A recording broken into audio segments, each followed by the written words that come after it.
Hej og velkommen til i dag. Der skal vi lave sådan en lidt speciel challenge. Der er sådan en Danette Duo eller sådan noget. Sådan en her. Hvad er det for en? Jeg tror det er en Danette. Det er det der står. Ja. Så det er jo fedt nok. Er det noget budding, eller hvad er det? Ja, det tror jeg. Ja.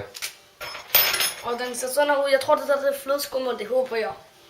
Ja. Jeg tror bare det der det er et eller andet tilagtigt noget. Og nu skal vi så se hvor hurtigt jeg kan spise den. Ja, Hvorfor du tager lige tid. og det skal være uden at spille den. Ja, 3, 2, 1 nu.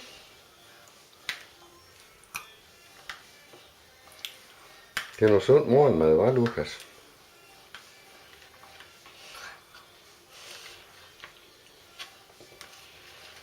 Det går godt nok stærkt.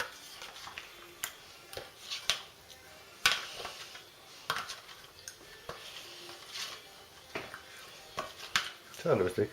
Det var super. Det tog 21 sekunder.